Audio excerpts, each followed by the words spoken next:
So this is a continuation of our notes on mean, median, and mode, our measures of center. So let's say we have group data. Let's say we put them into classes. And so we've got these classes and we want to find the mean of that. But they didn't give us all the data values, just a table with frequencies. Okay, so what we're going to do is compute the midpoint of each class. And remember, that's taking the average from one class to the next class. And then for each class, multiply the class midpoint by the class frequency. Then we're going to add those up and divide by the sum. Divide that sum by the sum of the frequencies. So it sounds really complicated, but it's not. Let's look at an example. So we've got the following tables, the number of text messages sent via cell phone for a sample of 50 high school students.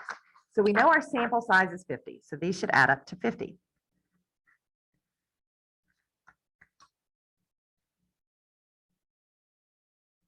Yes, and they do. Okay. So what we're going to do is take the midpoint for each one. So the midpoint from 0 to 50, that's 45. So this is the midpoint is 45. Midpoint is not 45, 25. I can't add 0 to 50. From 50 to 100 be 75, 125, 175, 225. The next group would start at 300. So the midpoint is 275. Now we're going to take each of those midpoints, so 25 times 10, because it's a frequency of 10. So we're using the midpoint as kind of like our average of that class times the frequency of that class. Plus 125 times 13, plus 175 times 11, plus 225 times 7, plus 275 times 4. And I'm going to come off to the side, grab my calculator. Where'd it go? There it is. And so we're going to multiply all those together and add them. So in our calculators, you can actually do all that in one swoop. 25 times 10 plus 75 times 5 plus 125 times 13 plus 175 times 11 plus 225 times 7 plus 275 times 4. And we get 6,850 divided by our sample size of 50. So this is a sample, by the way. Sample mean would be the X bar. So 6,850 divided by 50 is 137. So the average number of text messages was 137. Now this can also be done in a calculator. I want to see if I had that written down. I did not. So I'm going to show how to do that in the calculator as well. So when I go to Stat, Edit, I'm going to be putting in my midpoints.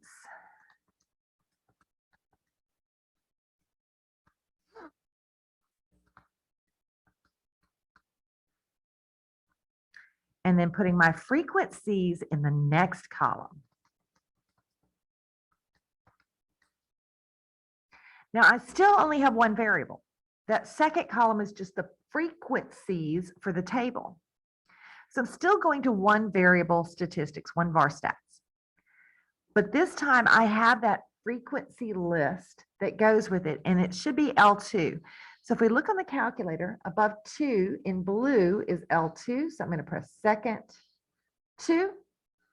And now it's going to take those frequencies times each of those midpoints for me. And you'll see that the sum is 6,850. And the average was 137.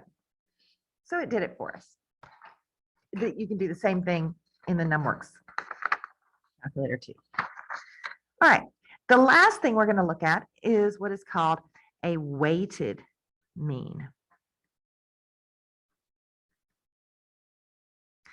A weighted mean is a mean in which some numbers count more than others. It's kind of like your grade average. It's weighted. Our school, it's 50-50, but at some schools, maybe the tests are 80% and homework is 20%. When you have values that are weighted differently, it's called a weighted mean.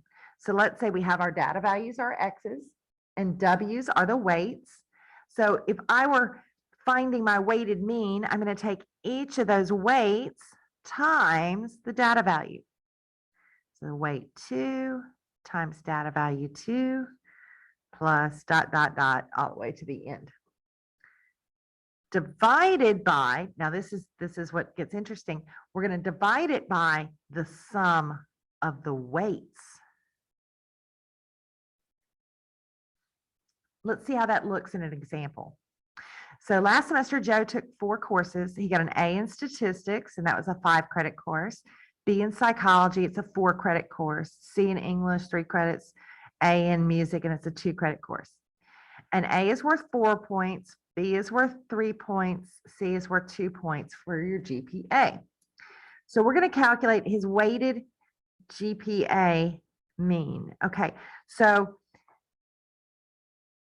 statistics was 5 credits.